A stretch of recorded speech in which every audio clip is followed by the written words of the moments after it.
رفیقان عزیز و مهمانان محترم، رخصت دهید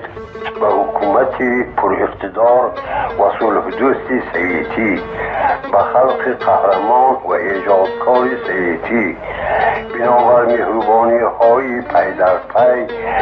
به من نشان دادهشان تشکر صمیمانه به اندازه و منتداری به پایان خود را عرض نمایم. رفیقان قدردان، چنان که پدر ادبیات سویتی استاد الکسی مکسیمویچ گورکی در یوبیلی 40 سالگی فعالیت ادبی خود گفته بود: در دنیا هیچ دولت و خلق نیست که مانند دولت و خلق سویتی اهل علم و ادبیات را به این درجه حرمت، غمخواری و قدرشناسی کند. مثال این گفته های گورکی بزرگ در شخص من باز هم روشنتر نمایان است. من که از 75 ساله عمر تا حال به سر برده خود 40 سالش را در زمان فئودالی و امیری تاریک گذرانیده، تنها در دوران سویتی چشم گشاده روز روشن را دیده، تربیت یافته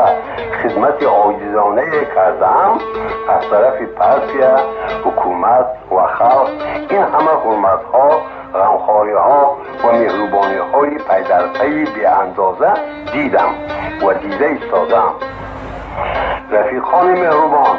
من این همه مهربانی و قدرشناسی های پارتیا، حکومت و خلق را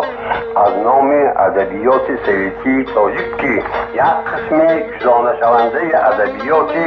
سویتی عالم شمول است قبول نموده، امیدوارم که در ادای شکران و منتداری عملی این غمخواری ها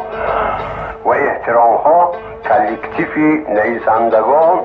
شاعران و ادبیات شناسان سویتی تاجیکستان و من یاری دهم، یعنی ادبیات سویتی تاجیک را در قطار ادبیات سویتی برادران اتفاق سویتی به درجه که پارتیا، حکومت، خلق و دوره از سوسیالیسم و کمونیسم گذشتن طلب میکند به آن بردارم. شخصا خودم به پیری و بیماری پی در پی خود نگاه نکرده وعده میدهم که تا زنده ام و به قدری که میتوانم در ادای این وظیفه مقدس خدمت میکنم. و چنان که یکی از شاعران کلاسیک تاجیک کمال خوجندی گفته است: تا هست ز جانم رمق کار من این است. رفیقان عزیز، رخصت دهید در آخر سخن خود به رهبریت پارتیا و حکومت سویتی تاجیکستان که در حق من بیواسطه به عمل آورنده مهربانی ها و غمخوری های پارتیای بزرگ کمونیستی اتفاق سویتی و حکومت پر اقتدار سویتی می باشند تشکر صمیمانه خود را عرض نمایم.